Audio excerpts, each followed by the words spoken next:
York City, we are monitoring testimony in federal court in Sean Diddy Combs' sex trafficking trial. On the stand now is a woman who's going by the name Mia, and we have a live update from our own Scripps News reporter Alex Miller, who has been inside of that courtroom and courthouse and now outside. Alex, it's good to see you. Thank you for joining us. Tell me what the key moments are. What is Mia saying on the stand?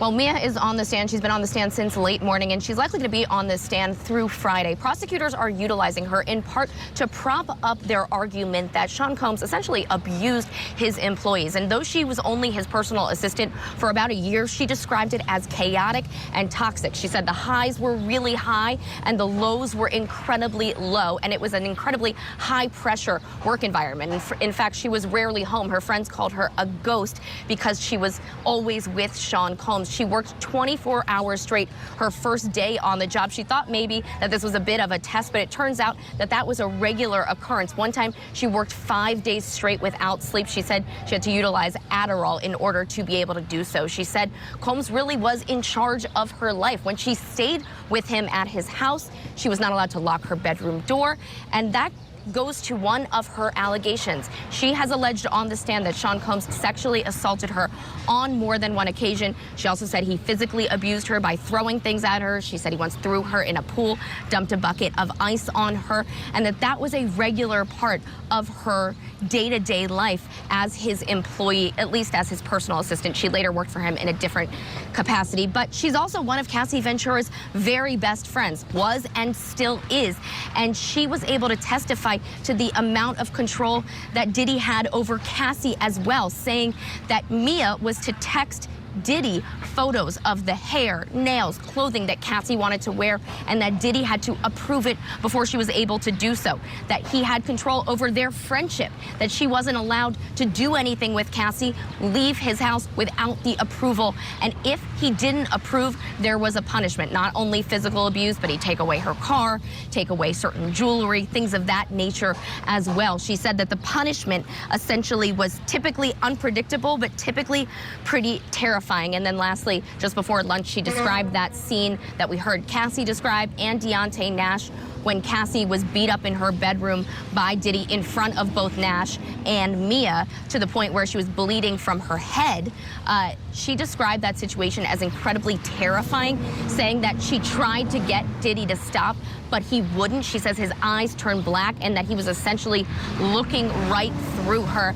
She says those are the moments where she really knew that not only Cassie was in incredible danger, but that he was as well, that she was as well. Alex, you are just sharing these harrowing details, and though we don't have those cameras, we can imagine what it's like inside of that courtroom with Mia on the stand. This was slated to be an 8-week trial, so it would end sometime in July. We're hearing that it may be sooner that things are wrapping up. What are you hearing there on the ground? Yeah, we are hearing that it might wrap up sooner. They are trying to keep things incredibly on schedule or ahead of schedule, despite the fact that we didn't have court on Friday or Monday because of the Memorial Day holiday. We are now hearing that they might be able to wrap up the prosecution's case within the first 2 weeks of June. The trial was initially slated to go until just before the 4th of July holiday, but if they are to be able to wrap up within the first 2 weeks of June, we're expecting the defense to take about a week or so. So it looks like they could be a week or two ahead of schedule. Miller, thank you for the very latest there in New York City. Let's turn our attention to our guests who are standing by and see what they think about where we are in the Diddy trial. Criminal defense attorney Jessica Lettingham and former deputy public defender for LA County Philip Dubé. Jessica, let me start with you. We've got Mia on the stand. That's the name that she's going by. She's actually in the indictment in this case. So basically, it's Cassie Ventura and Mia who are named. Talk about whether the allegations that you're hearing, whether that equals racketeering and sex trafficking. Yeah, she has been a witness from the beginning that I have been really wanting to see. I think yesterday was a major turning point for the prosecution. We finally saw some real trafficking evidence when the assistant, the makeup artist, one of Cassie's friends said, yeah, I saw Diddy say that he was making her do this freak off on her 29th birthday. We finally got the forcing. Now with Mia, we will also finally see some forcing of the sex. And so we're finally getting there with the sex trafficking. The racketeering, trafficking is one of the predicate offenses, one of the 2 predicate offenses. So it may get us there, but they're not there yet with the racketeering charge. Okay, Jessica, you brought up Deontay Nash's testimony, that Stylist, it really was powerful. We have a clip. It's AI generated from the details inside of that courtroom in our notes, but let's take a listen to what he described in that moment about that alleged force and potential blackmail. What conversations, if any, do you remember having with Mr. Combs ahead of Cassie's 29th birthday? Should he surprise her for her birthday? Is that what he asked you? Yes. How did you respond? I told him if you want to. Now, why did you tell Mr. Combs to come if he wanted to, if you'd seen him do all of this violence to Cassie? Girl, I was not about to tell him. He couldn't come give that girl a party. What do you remember happening at the birthday party there? As they were leaving, Puff was telling Cassie, you, I do all this. I'll do everything for you, and you just can't do this one thing for me. Did you end up speaking with Cassie at the Cavatina about Mr. Combs? Yes. Were you 2 alone? It was a couple people around. What do you remember Cassie saying to you at the Cavatina? I asked her about Puff. I was like, girl, what is he over there doing? What is he talking about? And Cassie said, girl, he's just mad because I don't want to go to the hotel and freak off with him. Deontay Nash also testified about videos of the freak-offs and Cassie being worried that they would be leaked. Philip Dubé, are we getting there with racketeering, in your opinion? Not even close. Honestly, I know I'm going out on a limb here, but really what we're seeing is an end run around the state statute of limitations periods for domestic violence and maybe pimping and pandering. The statute of limitations, I believe, out here is 4 years. So any assault on Cassie would have had to have been brought many years ago.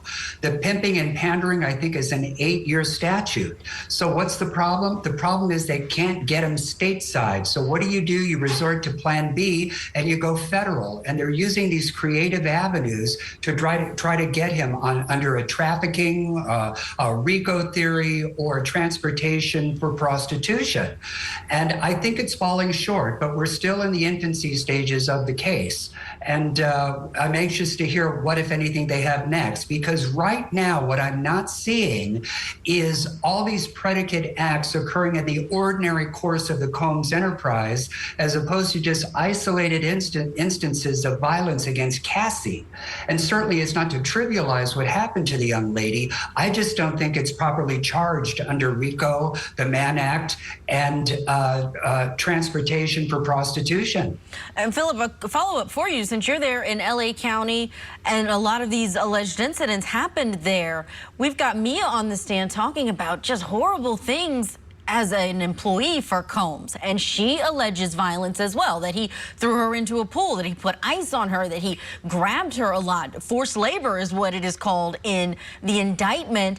Is this something, I don't want to say is common, but sometimes we do have people coming out about their celebrity bosses saying what a terror they were. Do you think that this should be added to the racketeering case in the way that we've heard it? Well, if you think about it, what would they be adding? It would just be a form of aggravated assault, which I guess is one of the predicate offenses. And I guess in theory they could. I think the defense would cry foul for alleging this type of late amendment, but certainly they could foresee it because they've received all the discovery. You know, the problem that the defense has when you cut through it all, Julia, is that they don't have to prove beyond a reasonable doubt each predicate act. In fact, the jury doesn't even have to reach unanimity as to each predicate act. The jury can just look at all the behavior in its totality and say, yeah, they've satisfied predicate acts sort of in the abstract and get the guy. I just am fundamentally opposed to it, and I'm not sure it rises to that level yet. We're getting there, though, but right now we're still riding the train. Alex Miller told us they've got about 2 more weeks of prosecution witnesses. We will continue to keep everyone updated on what happens.